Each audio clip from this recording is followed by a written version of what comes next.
talent, half of that diligence of your ability to earn money, half of that in your desire to save your soul. Yun lang eh. Ibang talent din develop niya, nakalimutan niya yung mga more important talents. So laziness, mga kapatid, please, sana hindi ka ma-accuse at the end of your life, sabi ni Lord sa'yo, anak, binigyan kita yung kakayahan na ganito, bakit di mo nagamit? Wala lang, deadma. Laziness. And the other thing na kalaban po ng talents natin, selfishness. Lahat ng talent mo, ginamit mo para sa sarili mo lang. How many times have you heard, sayang siya?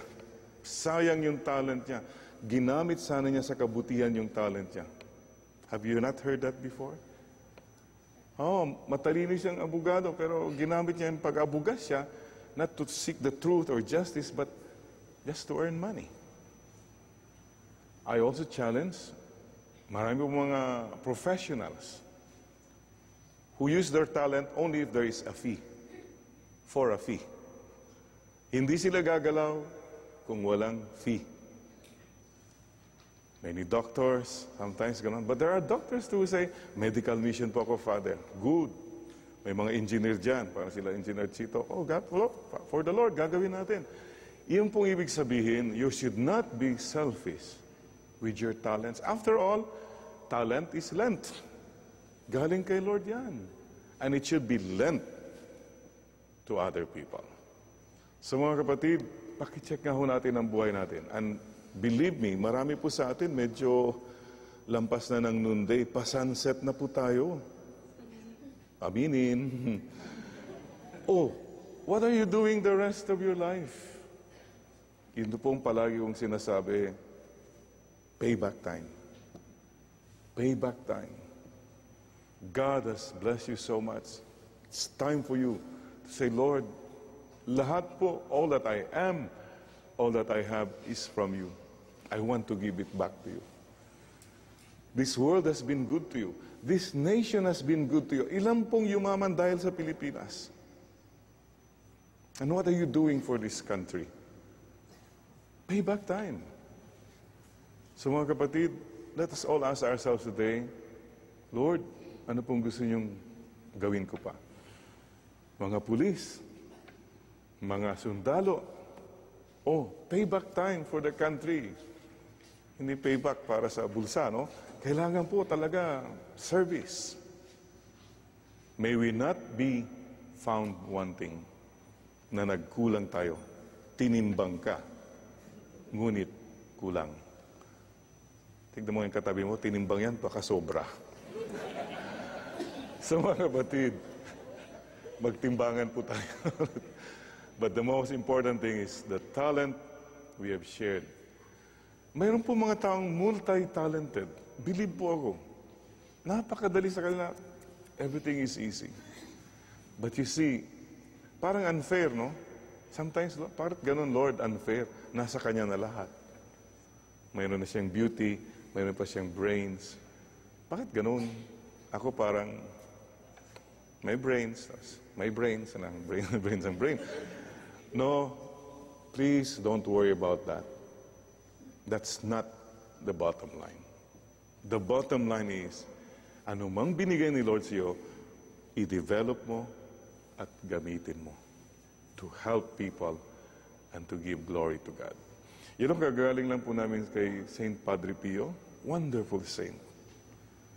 But don't you know, this saint, day to day, every day, was hard work.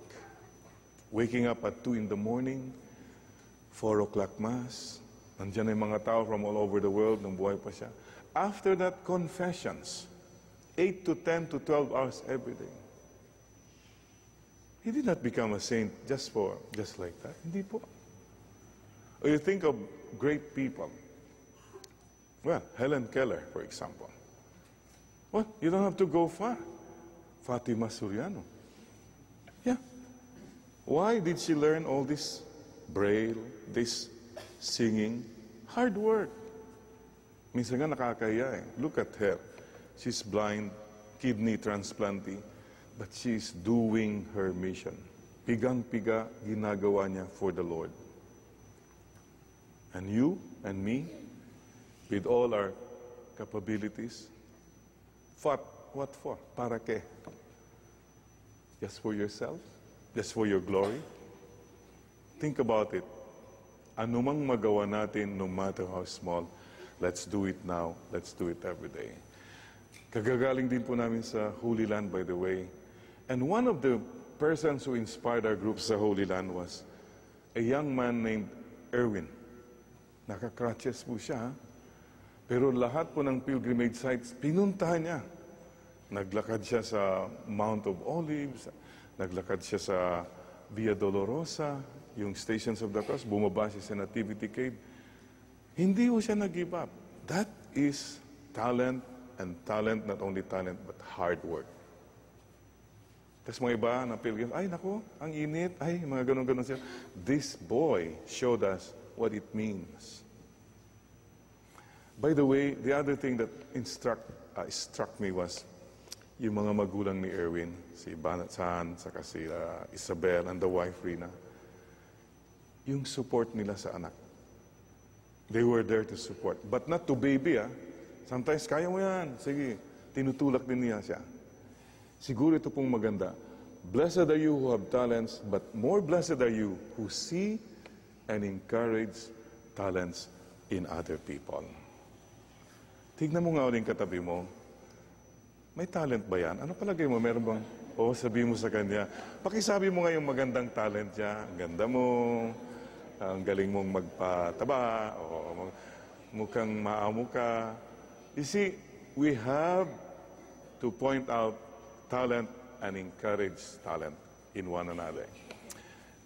Closer to my heart, alam po niyo si Papa, my Papa when I was younger, I don't know, hindi ko maintindihan nun eh. She always told me, you know, Jerry, someday you will write. Yeah, someday you will write. He kept telling me that. Hindi ako makarelate nung una.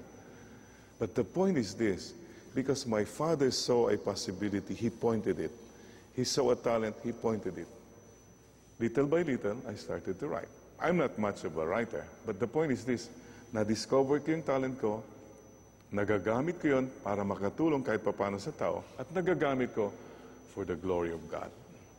Ito po sana, sa misang ito, let's all thank God for our talents. Lahat po tayo may talent. Ang Pinoy, hindi lang talent, diskarte, abilidad. Magaling dyan ang Pinoy. Sa diskarte lang yan, Father.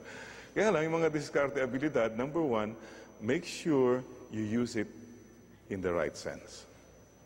Diskarte ka ng diskarte, pero nangungurakot ka o nangloloko ka ng tao. Magaling ka doon sa talent mo na yan, pero maling talent yun. So mga kapatid, we thank God for our talents. And let's tell the Lord today, Lord, ano man pong talents ko, ano man pong kaya kong gawin, gagawin ko po for your kingdom and for your glory. Mga kapatid, God is good. Ano po? All the time? And you are good. Parang hindi kayo convinced. Oo, lahat tayo are good in God's eyes. So mga kapatid, please bow your heads in prayer. Today, we come before the Lord and acknowledge, Lord, all that I am, all that I have is from you. There's nothing to be proud of, Lord. At sana, Lord, magamit ko po ano man pong binigay niyo sa akin. Kahit pa paano, to help people, to give glory to you.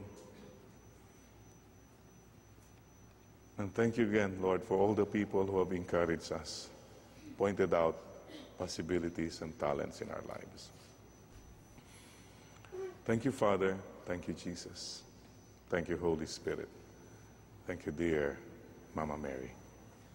In Jesus' name, amen. Sinimulan ko po sa panyo. I will end with the panyo.